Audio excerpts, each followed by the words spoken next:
নমস্কাৰ নতুন এটা ভিডিঅ'লৈ আপোনালোকক পুনৰ স্বাগতম জনাইছো। আজিৰ এই ভিডিঅ'টো এমপ্লয়মেন্ট এক্সচেঞ্জ কাৰ্ডৰ ৰি-ৰেজিষ্ট্ৰেচনৰ কথা আলোচনা কৰিম। কিদৰে কৰিব পাৰিব, লাষ্ট ডেট কেতিয়া, যদি এক্সচেঞ্জ কাৰ্ডখন ৰি-ৰেজিষ্ট্ৰেচন নকৰে তেন্তে এডিআৰই এডমিট কাৰ্ড নাহিব নেকি, তেনেকুৱা ধৰণৰ কথা কিছুমানে আলোচনা কৰিম। ভিডিঅ'টো আৰম্ভণিৰ পৰা শেষলৈকে চাব। যদি চেনেলটো প্ৰথম আহিছে চেনেলটো সাবস্ক্ৰাইব কৰিবলৈ নাপাহৰিব এনেকুৱা ধৰণৰ ইনফৰমেশ্যন আৰু অনলাইন এপ্লাই কৰা ভিডিঅ'সমূহ পাবৰ বাবে। প্ৰথমতে আপোনালোকক এটা কথা জনাই লওঁ, যেহেতু এমপ্লয়মেন্ট এক্সচেঞ্জ কাৰ্ডখনৰ ৰি-ৰেজিষ্ট্ৰেচন কৰাটো কম্পালসৰি কৰি দিছিলে, যিসকল কেণ্ডিডেট 2 জানুৱাৰী 2024 আগত এমপ্লয়মেন্ট এক্সচেঞ্জ কাৰ্ড অনলাইন আবেদন কৰিছিলে বা ৰি-ৰেজিষ্ট্ৰেচন কৰিছিলে তেওঁলোকে পুনৰ এমপ্লয়মেন্ট এক্সচেঞ্জ কাৰ্ডখন ৰি-ৰেজিষ্ট্ৰেচন কৰিবলৈ কোৱা হৈছিলে, কিন্তু তাৰ লাষ্ট ডেট দিয়া হৈছিলে 15 আগষ্ট। এটা চিন্তাৰ কোনো প্ৰয়োজন নাই, লাষ্ট ডেটটো বহাই 31 ডিসেম্বৰ কৰা হৈছে। লাষ্ট ডেটটো ইনক্ৰিজ কৰা হৈছে, এক্সটেন্ড কৰা হৈছে 31 ডিসেম্বৰলৈকে আপোনালোকে যিখন এমপ্লয়মেন্ট এক্সচেঞ্জ কাৰ্ড সেইখন ৰি-ৰেজিষ্ট্ৰেচন কৰিব লাগিব। আৰু এটা কথা কৈ দিছো, সকলোৱে কৰাটো কম্পালসৰি হয়। বহুতে সুধি আছে যে মই 24 চনৰ ফেব্ৰুৱাৰী মাহত কৰিছিলো, মাৰ্চ মাহত কৰিছিলো, ময়ো কৰিব লাগিব নেকি। আপোনালোকে এক্সচেঞ্জ কাৰ্ডখন ৰি-ৰেজিষ্ট্ৰেচন কৰিব নালাগে। যদি আপোনাৰ কোৱালিফিকেশ্যন আপডেট কৰিবলগীয়া আছে বা কাৰেকশ্যন কৰিবলগীয়া আছে তেনেহলে কৰিব পাৰিব। যদি কোনো ধৰণৰ কোৱালিফিকেশ্যন আপডেট কৰিবলগীয়া নাই আৰু যদি আপোনালোকে 2024 চনত এমপ্লয়মেন্ট এক্সচেঞ্জ কাৰ্ডখন বনাই ৰাখিছিলে তেন্তে কোনো ধৰণৰ ৰি-ৰেজিষ্ট্ৰেচন কৰিব নালাগে। 2 জানুৱাৰী 2024 আগত যিসকলে এমপ্লয়মেন্ট এক্সচেঞ্জ কাৰ্ডখন বনাইছিলে বা ৰি-ৰেজিষ্ট্ৰেচন কৰিছিলে তেওঁলোকেহে পুনৰ ৰি-ৰেজিষ্ট্ৰেচন কৰিব লাগিব। ডেটটো এক্সটেন্ড কৰি দিয়া হৈছে, আপোনালোকে নটিছখনত দেখিবলৈ পাইছে 31 ডিসেম্বৰ 2024 লৈকে আপোনাৰ ডেটটো এক্সটেন্ড কৰি দিয়া হৈছে। আপোনালোকে অনলাইন আবেদন কৰিব পাৰিব সেৱা সেতু ৱেবছাইটত। কিদৰে কৰিব পাৰিব মই পুনৰ আজি এই ভিডিঅ'ত সম্পূৰ্ণ দেখুৱাই দিম। ৱেবছাইটটো অকমান সালসলনি কৰা হৈছে, চিন্তা কৰিব নালাগে, প্ৰায় আগৰখিনি প্ৰচেছই। যদি আগৰ ভিডিঅ'কিটা চোৱা নাই আগৰ ভিডিঅ'কিটাও চাব পাৰে, তাত মই গ্ৰেজুৱেশ্যনলৈকে আপোনালোকে কিদৰে আপডেট দিব বা হাই ছেকেণ্ডাৰী মেট্ৰিক পাছ চলৈকে কিদৰে আপডেট দিব, ৰি-ৰেজিষ্ট্ৰেচন কৰিব, ডিটেইলছত ভিডিঅ' বনাই দি ৰখা হৈছে। আজি এই ভিডিঅ'টো ষ্টেপ বাই ষ্টেপ দেখুৱাই দিম। আপোনালোকে ৰেজিষ্ট্ৰেচন কৰাৰ পৰা এমপ্লয়মেন্ট এক্সচেঞ্জ কাৰ্ডখন ডাউনলোড কৰালৈকে ষ্টেপ বাই ষ্টেপ মই দেখুৱাই দিম। আপোনালোকে ভিডিঅ'টো আৰম্ভণিৰ পৰা শেষলৈকে চাই থাকিব। যিখন নটিছখন আছে নটিছখন মই ডেছক্ৰিপশ্যনত দি দিছোঁ, আপোনালোকৰ সুবিধা হতে তাৰ পৰা আপোনালোকে ডাউনলোড কৰি ল'ব পাৰে। এতিয়া প্ৰথমতে আপোনালোকে যিকোনো এটা ব্ৰাউজাৰত sewasetu.assam.gov.in বুলি আপোনালোকে সাৰ্চ কৰক। লিংকটো ডেছক্ৰিপশ্যনত দি ৰখা হৈছে, তাতো আপোনালোকে ডাইৰেক্ট ক্লিক কৰিলে পাই যাব। ওপৰত আপোনালোকে দেখিবলৈ পাইছে লগইন/ৰেজিষ্টাৰ, চিটিজেন, পিএফচি, চিএছচি কেইবাটাও অপশ্যন আছে। যদি আপোনালোকৰ চিএছচি আইডি নাই তেনেহলে যিটো চিটিজেন প্ৰথম যিটো অপশ্যন আছে তাত আপোনালোকে ক্লিক কৰিব। মনত ৰাখিব, প্ৰথমতে লগইন/ৰেজিষ্টাৰ অপশ্যনত যাব, তাৰ পাছত চিটিজেন অপশ্যনটোত ক্লিক কৰিব। চিটিজেন অপশ্যনটোত ক্লিক কৰি দিয়াৰ লগে লগে আপোনালোকৰ এনেকুৱা এটা ইন্টাৰফেচ খোল খাব। ইয়াত আপোনালোকৰ লগইন কৰিবলৈ আহিব। প্ৰথমতে ইউজাৰ নেম পাছৱৰ্ড দি লগইন কৰিবলৈ আহিব। যদি আগতে ৰেজিষ্ট্ৰেচন কৰি ৰাখিছে বা আপোনাৰ ইউজাৰ নেম পাছৱৰ্ড যদি মনত আছে তেন্তে আপোনালোকে ইউজাৰ নেম পাছৱৰ্ড দি পেলাই লগইন কৰি ল'ব। যদি পাছৱৰ্ড মনত নাই বা নতুনকৈ কৰিম বুলি ভাবিছে তলতে নিউ ইউজাৰ সাইন আপ অপশ্যনটো পাব, তাত ক্লিক কৰিব। ডাইৰেক্ট লিংকটো মই ডেছক্ৰিপশ্যনত দি ৰাখিছোঁ, তাতো আপোনালোকে ক্লিক কৰি ৰেজিষ্ট্ৰেচনটো কৰি ল'ব পাৰিব। এটা সাইন আপ কৰিব লাগিব। সাইন আপ কৰোঁতে আপোনালোকে প্ৰথমতে নিজৰ মোবাইল নাম্বাৰটো ফিল আপ কৰিব। এটা কথা মনত ৰাখিব, আপুনি যাৰ কৰিব বিচাৰিছে তেওঁ ৰেজিষ্ট্ৰেচনটো কৰি ৰাখিব। যদি আপোনাৰ ৰেজিষ্ট্ৰেচন নাম্বাৰত যদি বেলেগ এজনক কৰি দিয়ে তেতিয়া এক্সচেঞ্জ কাৰ্ডত আপোনাৰ নাম্বাৰটো শ্ব' কৰিব। সেইবাবে সকলোৰে বেলেগ বেলেগকৈ ৰেজিষ্ট্ৰেচন কৰি পেলাই এমপ্লয়মেন্ট এক্সচেঞ্জ কাৰ্ডখন ৰি-ৰেজিষ্ট্ৰেচন কৰিব। প্ৰথমতে মোবাইল নাম্বাৰটো ফিল আপ কৰিলে জেনেৰেট অ'টিপি অপশ্যনটো ক্লিক কৰিব। জেনেৰেট অ'টিপি অপশ্যনটো ক্লিক কৰাৰ লগে লগে আপুনি যিটো মোবাইল নাম্বাৰ ফিল আপ কৰিছে তাত এটা অ'টিপি চেণ্ড কৰা হ'ব। অ'টিপিটো ইয়াত শুদ্ধকৈ ফিল আপ কৰি ভেৰিফাই অ'টিপি অপশ্যনটোত ক্লিক কৰিব। দেখিছে মোৰ অ'টিপি ভেৰিফাইড ছাকচেছফুল দেখুৱাই দিছে। এতিয়া মই প্ৰথমতে গিভেন নেম, আপোনাৰ নামটো ইয়াত শুদ্ধকৈ ফিল আপ কৰিব, তাৰপাছত আপোনাৰ জেণ্ডাৰ ফিল আপ কৰিব, তাৰপাছত আপোনাৰ যিটো ডেট অফ বাৰ্থটো ইয়াত শুদ্ধকৈ ফিল আপ কৰিব।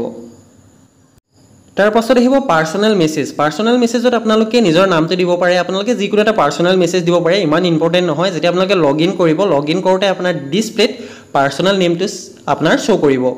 তাৰপাছত ইউজাৰ নেম এটা দি দিব, আপোনাৰ মোবাইল নাম্বাৰ বা ইমেইল আইডিটো ইউজাৰ নেম দি দিব, তেতিয়া আপোনালোকৰ মনত ৰখাত সুবিধা হ'ব। বা আপোনাৰ নামটোৰ পাছত @123 তেনেকৈ এটা simple password user name set কৰি ল'ব। তাৰপাছত এটা পাছৱৰ্ড দিব লাগিব। আপোনাৰ নামটোৰ পাছত @123 তেনেকৈ এটা মনত ৰখা পাছৱৰ্ড দি ল'ব, তাৰপৰা পুনৰ কনফাৰ্ম পাছৱৰ্ড কৰিব। তাৰপিছত যিটো কেপচা আছে কেপচাৰ কোডটো আপোনালোকে শুদ্ধকৈ ফিল আপ কৰি তাৰপিছত যিটো টাৰ্ম এণ্ড কণ্ডিশ্যন আছে টাৰ্ম এণ্ড কণ্ডিশ্যনটো টিক মাৰ্ক দি সাইন আপ অপশ্যনটোত আপোনালোকে ক্লিক কৰিব। যেতিয়া আপুনি টাৰ্ম এণ্ড কণ্ডিশ্যনটো টিক মাৰ্ক দিব তেতিয়া আপোনালোকৰ সন্মুখত টাৰ্ম এণ্ড কণ্ডিশ্যনখিনি এইদৰে শ্ব' কৰিব। তললৈ স্ক্ৰল কৰিব, তাৰপাছত একসেপ্ট অপশনটো দেখিবলৈ পাব আপোনালোকে একসেপ্ট অপশনটোত ক্লিক কৰি দিব তাৰ পাছত পুনৰ সাইন আপ অপশনটোত ক্লিক কৰিব সাইন আপ অপশনটোত ক্লিক কৰাৰ লগে লগে অলপ সময় ওয়েট কৰিব তাৰ পাছত আপোনালোকৰ লগইন পেজটো খোল খাব এইদৰে অলপ সময় ওয়েট কৰি দিব আপোনালোকে তাৰ পাছত প্ৰসেসিং ৰিকুৱেষ্ট বুলি এনেকৈ শো কৰিব তাৰ পাছত অলপ সময় ওয়েট কৰাৰ পাছতে আপোনাৰ ডেস্কবৰ্ডটো এইদৰে শো কৰিব ডেস্কবৰ্ডটো এইদৰে শো কৰাৰ পাছত সাৰ্চ বাৰটো আপোনালোকে দেখিবলৈ পাব ইয়াত দেখিছে you are looking for particular services তাত আপোনালোকে যেতিয়া সাৰ্চ কৰিব আপোনালোকে re-registration of employment seeker in employment exchange অপশনটো ইয়াৰ পৰা সিলেক্ট কৰি ল'ব আপোনালোকে টাইপ কৰিব পাৰে এমপ্লয়ী বুলি টাইপ কৰিলে আপোনালোকৰ অপশনটো আহি যাব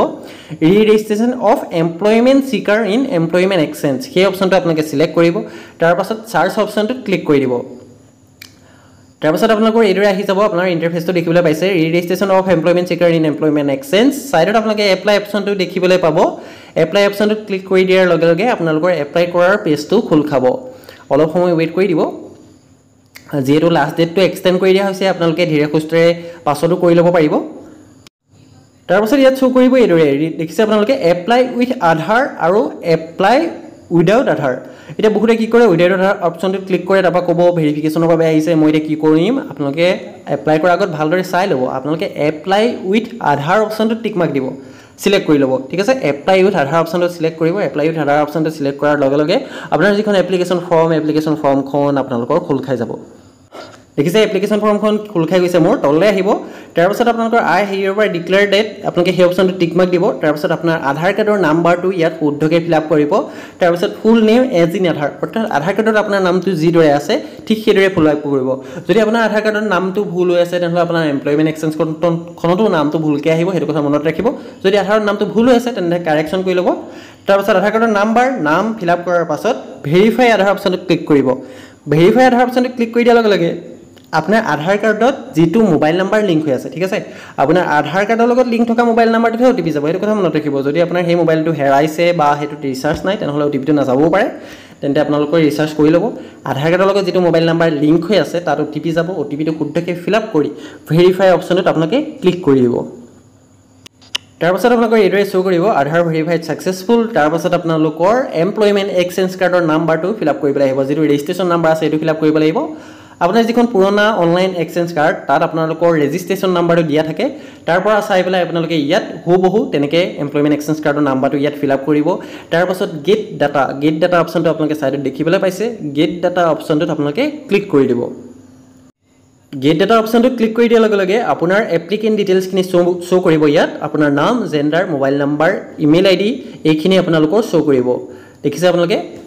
তাৰ পাছত আপোনালোকে সিলেক্ট কৰিব লাগিব টাইপ অফ ৰি-ৰেজিষ্ট্ৰেশ্যনটো সিলেক্ট কৰিব লাগিব ইয়াৰ পৰা এনেকুৱাতে বহুতে কমেন্ট কৰে যে মোৰ আপোনাৰ নিচিনাকৈ শো কৰা নাই মোৰ 3টা 4টা অপশন শো কৰিছে কিয় শো কৰিছে মই এটা কোনটো সিলেক্ট কৰিম আপোনালোকে যদি 2024 চনত কৰিছিলে এবাৰ ৰি-ৰেজিষ্ট্ৰেশ্যন তেনেহলে আপোনালোকৰ প্ৰফাইল কাৰেকচন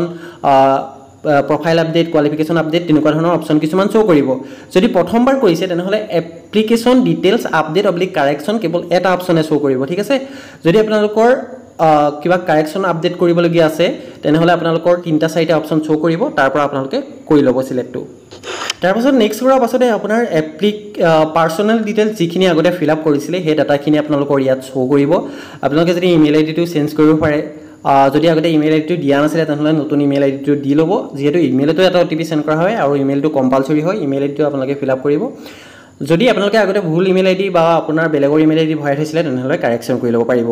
যদি কিবা ভুল হৈ আছিল father name mother name date of birth caste এনেকুৱা ধৰণৰ যদি কিবা পাৰ্সোনাল ইনফৰমেশনৰ ভুল আছিল কাৰেকচন কৰি ল'ব একেলগতে তাৰ পাছত আপোনালোকে কাৰেন্ট এমপ্লয়মেণ্ট ষ্টেটাছ অৰ্থাৎ বৰ্তমান আপোনাৰ এমপ্লয়মেণ্ট ষ্টেটাছটো ইয়াৰ পৰা সিলেক্ট কৰিবলৈ আহিছে ইয়াত full time private full time government internship যদি কৰি আছে ইন্টাৰ্নশিপটো আপোনালোকে সিলেক্ট কৰিব পাৰে আনএমপ্লয়ড যদি হয় আনএমপ্লয়ডটো আপোনালোকে সিলেক্ট কৰি ল'ব যদি এপেন্টিছ হয় তেনেহলে এপেন্টিছটো আপোনালোকে সিলেক্ট কৰিব পাৰে ঠিক আছে যেহেতু বৰ্তমান মই আনএমপ্লয়ড হেবে মই আনএমপ্লয়ড অপশনটো সিলেক্ট কৰিছো হাইটটো দিব লাগিব সেন্টিমিটাৰত আৰু ওয়েটটো দিব লাগিব বাকি আপোনালোকৰ আই সাইড চেষ্ট এইখিনি ফিলআপ নকৰিলেও হ'ব হাইট আৰু ওয়েটটো দিব লাগিব হাইটটো আপোনালোকৰ ফিটত নিদিব হাইটটো আপোনালোকে সেন্টিমিটাৰত দিব তাৰ পাছত আপোনালোকৰ যদি পিডব্লিউডি ক্যান্ডিডেট হয় ইয়েস কৰি আপোনালোকে সিলেক্ট কৰি ল'ব যদি নহয় নো কৰিব তাৰ পাছত ইয়াত দিয়া হৈছে your email has not been verified তাৰপাছত যেতিয়া ক্লিক হিয়াৰ অপশ্যনটো ক্লিক কৰিব আপোনাৰ ইমেইলত এটা OTP সেন্ড কৰা হ'ব আপোনাৰ ইমেইলটো OTP যাব হেতু কথা মনত ৰাখিব ইমেইলত OTPটো যেটো যাব আপোনালোকে এন্টাৰ OTPত গৈ যেটো আপোনাৰ ইমেইলত OTP গৈছে হেতু ফিল আপ কৰি দিব যদি ইমেইলত OTPটো যোৱা নাই তেন্তে ৰিসেন্ড কৰিব কেতিয়াবা ইমেইলত OTP যেটো যাওতে অলপ সময় লয় বা না যায় তেতিয়া আপোনালোকে ৰিসেন্ড অপশ্যনটোত এবাৰ ক্লিক কৰি দিব তেতিয়া আপোনাৰ মোবাইলত ইমেইলৰ OTPটো যাব ইমেইল OTP শুদ্ধকৈ ফিল আপ কৰাৰ পাছত আপোনালোকে ভেৰিফাই OTP অপশ্যনটোত ক্লিক কৰি দিব দেখিছে মোৰ ইমেইল আইডিটো ভেৰিফাই হৈ গৈছে তাৰ পাছত এড্ৰেছত লোকেলিটি ষ্ট্ৰীট এটো আপোনালোকে ফিল আপ কৰিব লাগিব আপোনালোকৰ লোকেলিটি কি হয় হেতু ফিল আপ কৰি লব ষ্টাৰ মাৰ্ক আছে যেহেতু তাৰ পাছত বহুতে কমেন্ট কৰে যে মোৰ ৰেভিনিউ সাৰ্কেলটো শো কৰা নাই বা মোৰ সাব ডিভিজনটো শো কৰা নাই তেতিয়া আপোনালোকে কি কৰিব ডিস্ট্ৰিক্টখন চেঞ্জ কৰি দিব যদি যোৰহাট হয় তেনহলে আপোনালোকে এবাৰ ডিব্ৰুগড় সিলেক্ট কৰি দিব তাৰ পাছত আপোনালোকে পুনৰ যোৰহাট অপশ্যনটো সিলেক্ট কৰি পেলাই তেনেকে সাব ডিভিজন সাৰ্কেল অফিস এইখিনি আপোনালোকে সিলেক্ট কৰি লব পাৰিব কেতিয়াবা শো নকৰে নেক্সট কৰিব নোৱাৰে বহুতে এটো কমেন্ট কৰে যে মোৰ যোৰহাট সিলেক্ট হৈ আছে কিন্তু মোৰ revenue district revenue sub division এখিনি শো কৰা নাই সিলেক্ট হোৱা নাই তেতিয়া আপোনালোকে ডিস্ট্ৰিক্টখন এবাৰ চেঞ্জ কৰি পুনৰ নিজৰ ডিস্ট্ৰিক্টখন সিলেক্ট কৰি আপোনালোকে ৰেভিনিউ সাৰ্কেল সাব ডিভিজন এইখিনি আপোনালোকে ফিল আপ কৰি লব পাৰিব তাৰ পাছত আপোনালোকে কমিউনিকেশ্যন এড্ৰেছটো আপোনালোকে ইয়েস কৰি দিব তাৰ পাছত আপোনালোকে সেভ এণ্ড নেক্সট অপশ্যনটোত ক্লিক কৰিব সেভ এণ্ড নেক্সট অপশ্যনটোত ক্লিক কৰাৰ পাছত আপোনালোকৰ যেটো হাইয়েষ্ট এডুকেশ্যন কোৱালিফিকেশ্যন হেতু আপোনালোকৰ ফিল আপ কৰিবলৈ আহিব ইয়াত দেখিছে হাইয়েষ্ট এডুকেশ্যন লেভেল অৰ্থাৎ আপোনাৰ কোৱালিফিকেশ্যন লাষ্ট কিমানলৈকে আছে হেতু সিলেক্ট কৰিব লাগিব ইয়াত আপোনালোকৰ কেইবাটাও আছে 10 পাস যদি হয় 10 পাস 12 পাস যদি হয় 12 পাস যদি আপোনালোকে আইটিআই কৰি থৈছে তেনহলে আইটিআই অপশ্যনটো সিলেক্ট কৰি ল'ব তেতিয়া আপোনালোকে তাৰ পাছত আপোনালোকে সিলেক্ট কৰিব লাগিব after 10 plus ITI 12 plus ITI আপোনালোকে তেনেকৈ কৰিবলৈ আহিব যদি আইটিআই সম্পৰ্কত আপোনালোকৰ ভিডিও লাগে তেন্তে কমেন্ট কৰিব কিদৰে আইটিআই খিনি ফিল আপ কৰিব লাগে যদি আপোনালোকৰ হাই সেকেন্ডাৰী কৰি থৈছে তাৰ পৰা কম্পিউটাৰ সাৰ্টিফিকেটখন এড কৰিব খোজে তেনহলে আপোনালোকে হাইয়েষ্ট এডুকেশ্যন কোৱালিফিকেশ্যনটো ডিপ্লোমা সিলেক্ট কৰিব ঠিক আছে কেৱল যদি আপোনালোকে 10 12 ফিল আপ কৰিম বুলি ভাবিছে তেনহলে 12 পাসটো আপোনালোকে সিলেক্ট কৰি ল'ব তাৰ পাছত ক্লাস 10 ৰ গোটেই ডাটাখিনি আপোনালোকে ফিল আপ কৰিব লাগিব প্ৰথমতে বোৰ্ড নেমটো ফিল আপ কৰিব সেবা মই ফিল আপ কৰি লৈছো তাৰ পাছত আপোনালোকৰ সাবজেক্টখিনি ফিল আপ কৰিবলৈ আহিব ইংলিশ আসামিজ এদৰে আপোনালোকে তিনটা আখৰ টাইপ কৰাৰ পাছত আপোনালোকৰ আহি যাব ইয়াৰ পৰা আপোনালোকে সিলেক্ট কৰিব লাগিব এইছে জিএনই বুলি সাৰ্চ কৰি দিয়াৰ লগে লগে মোৰ গোটেইখিনি হৈ গৈছে জেনাৰেল সায়েন্স জেনাৰেল মেথছ তাৰ পৰা মই সিলেক্ট কৰি লম এইদৰে আপোনালোকে সাবজেক্ট ছটা সাবজেক্ট আপোনালোকে ফিল আপ কৰি ল'ব ইনষ্টিটিউশন অৰ্থাৎ আপোনালোকে স্কুলখনৰ নামটো দিব ক্লাস 10 ৰ মিডিয়ামটো দিব ইংলিশ মিডিয়াম আছিল নে অসমীয়া মিডিয়াম আছিল হেতু আপোনালোকে ফিল আপ কৰিব কোৰ্স টাইপটো আপোনালোকে ৰেগুলাৰ সিলেক্ট কৰিব তাৰ পাছত এডমিশন ইয়াৰ অফ এডমিশন বহুতে সোধে যে এডমিশন ইয়াৰটো মই কি দিম আপোনালোকে আনতাজি ক্লাস 10 ত কেতিয়া এডমিশন লৈছিলে হেতু মনত পেলাই মন্থ আৰু ইয়াৰটো সিলেক্ট কৰি ল'ব তাৰ পৰা পাছিং ইয়াৰটো আপোনালোকে যিখন মাৰ্কশিট আছে মাৰ্কশিটত আপোনালোকৰ ডেটটোত তাৰ মন্থ আৰু ইয়াৰটো ইয়াৰ পৰা ফিল আপ কৰি ল'ব পাৰ্সেন্টেজ ফিল আপ কৰিব তাৰ পাছত ক্লাস 10 ৰ যিখন সাৰ্টিফিকেট মাৰ্কশিট বেলেগ PDF আকাৰে আপলোড কৰিব লাগিব ঠিক আছে আগতে আমি কি কৰিছিলো গুটেখিনি এডুকেশ্যন কোৱালিফিকেশ্যনৰ সাৰ্টিফিকেট মাৰ্কশিট একেলগে এটা PDF ত কৰি দিছিলো কিন্তু এবাৰ তেনেকুৱা নহয় সাৰ্টিফিকেটখন বেলেগকৈ আপলোড কৰিব লাগিব মাৰ্কশিটখন বেলেগকৈ আপলোড কৰিব লাগিব আৰু PDF আকাৰে আপলোড কৰিব লাগিব মেক্সিমাম সাইজ হৈছে 1 MB ঠিক আছে 1 MB ভিতৰত আপোনালোকে PDF টো কৰি ইয়াত আপলোড কৰিব লাগিব ঠিক তেনেদৰে হাই সেকেন্ডাৰী ডিটেইলছখিনি ফিল আপ কৰি ল'ব ষ্ট্ৰীমটো আপোনালোকে সিলেক্ট কৰিব আৰ্টছ কমাৰ্চ সায়েন্স কোনটো ষ্ট্ৰীমৰ আছিল সাবজেক্টখিনি সিলেক্ট কৰিব কোন কলেজৰ পৰা পাস কৰিছে কি মিডিয়াম আছিল পাৰ্সেন্টেজ কিমান হেখিনি আপোনালোকে ফিল আপ কৰি ল'ব তাৰ পাছত ঠিক তেনেদৰে আপোনালোকে হাই সেকেন্ডাৰী মাৰ্কশিট সাৰ্টিফিকেট বেলেগকৈ আপলোড কৰিব লাগিব PDF আকাৰে আপলোড কৰিব লাগিব আৰু PDF ৰ মেক্সিমাম সাইজ হৈছে 1 MB ঠিক আছে এইদৰে আপোনালোকে নিজৰ এডুকেশ্যন কোৱালিফিকেশ্যনৰ ডাটাখিনি ফিল আপ কৰি ল'ব যদি আদাৰ কম্পিউটাৰ বা তেনেকুৱা ধৰণৰ ফিল আপ কৰোঁতে কিবা অসুবিধা পাইছে তেন্তে আগৰ ভিডিওটো চাই ল'ব তাত মই দেখুৱাই দিছিলোঁ কম্পিউটাৰ কেনেকৈ ফিল আপ কৰিব লাগে কেনেকৈ এড কৰিব এক্সেঞ্জত যদি education qualification details fill up কৰি কিবা অসুবিধা পাইছে ডেসক্ৰিপচনত মোৰ মেইল আইডি দিয়া হৈছে তাত আপোনালোকে নিজৰ মোবাইল নাম্বাৰটো সেন্ড কৰি দিব আপোনাৰ প্ৰবলেমটো লিখি মই আপোনালোকৰ লগত যোগাযোগ কৰিম এইদৰে আপোনালোকে সম্পূৰ্ণ এমপ্লয়মেন্ট যিখিনি এডুকেশ্যন কোৱালিফিকেশ্যন আছে সেইখিনি আপোনালোকে শুদ্ধকৈ গোটেই ডিটেইলছখিনি ফিল আপ কৰি ল'ব ডকুমেণ্টখিনি আপলোড কৰি ল'ব এতিকিছে মোৰ গোটেইখিনি আপলোড কৰা হৈ গৈছে অলৰেডি এতিয়া মই সেভ এণ্ড নেক্সট অপশ্যনটোত ক্লিক কৰিম সেভ এণ্ড নেক্সট অপশ্যনটো ক্লিক কৰাৰ পাছতে আপোনালোকৰ এক্সপিৰিয়েন্স ডিটেইলছখিনি ফিল আপ কৰিবলৈ আহে আৰু আপোনালোকৰ কি ল্যাঙ্গুৱেজ জানে সেইখিনি আপোনালোকৰ ফিল আপ কৰিবলৈ আহে যদি এক্সপিৰিয়েন্স আছে এক্সপিৰিয়েন্সখিনি আপোনালোকে ফিল আপ কৰি দিব তাৰ পাছত আপোনালোকে ল্যাঙ্গুৱেজ নন আপোনালোকে দেখিছে আপোনালোকে আসামিজটো ফিল আপ কৰি এদৰে আপোনালোকে টিক মাৰ্ক দি ল'ব পাৰিব তাৰ পাছত এইখিনি হৈ যোৱাৰ পাছত সেভ এণ্ড নেক্সট কৰিব যদি এড কৰিব খোজে একচন অপশ্যনটোত আপোনালোকে যেটো স্টাৰ মাৰ্ক আছে তাত আপোনালোকে ক্লিক কৰি যেটো প্লাস চিন আছে তাত ক্লিক কৰি আপোনালোকে এদৰে ল্যাঙ্গুৱেজখিনি এড কৰি ল'ব পাৰিব তাৰ পাছত নেক্সট কৰিব নেক্সট কৰাৰ পাছত আপোনালোকৰ এমপ্লয়মেন্ট এক্সচেঞ্জৰ অফিসটো এদৰে সিলেক্ট কৰিবলৈ আহিব যোৰহাট মই সিলেক্ট কৰি লৈছো তাৰ পাছত নেক্সট কৰিব নেক্সট কৰাৰ পাছত আপোনালোকৰ প্ৰুফ অফ ৰেসিডেন্স সিলেক্ট কৰিবলৈ আহিব আপলোড কৰিবলৈ আহিব তাৰ পাছত আপোনালোকৰ এজ প্ৰুফ আপলোড কৰিবলৈ আহিব প্ৰুফ অফ ৰেসিডেন্টত আপোনালোকৰ ভোটাৰ কাৰ্ডটো দিব পাৰে বা পেৰেন্টছৰ ভোটাৰ কাৰ্ডটো আপোনালোকে দিব পাৰে ঠিক আছে যদি লাইসেন্স আছে লাইসেন্স দিব পাৰে পাসপোৰ্ট যদি আছে পাসপোৰ্ট আপোনালোকে দিব পাৰে যদি ভোটাৰ কাৰ্ড আছে ভোটাৰ কাৰ্ড অপশনটো সিলেক্ট কৰি পিডিএফ আকাৰে আপোনালোকৰ ফাইলটো বনাই পেলাই আপলোড কৰিব লাগিব এজ প্ৰুফ ফটো তেনেদৰে বাৰ্থ সাৰ্টিফিকেট স্কুল সাৰ্টিফিকেট বা মেট্ৰিকৰ এডমিট এছএছএলসি এডমিটটো আপোনালোকে আপলোড কৰিব পাৰে এইখিনি আপোনালোকে পুনৰ পিডিএফ আকাৰে আপলোড কৰি ল'ব ম্যাক্সিমাম সাইজ হৈছে 1 MB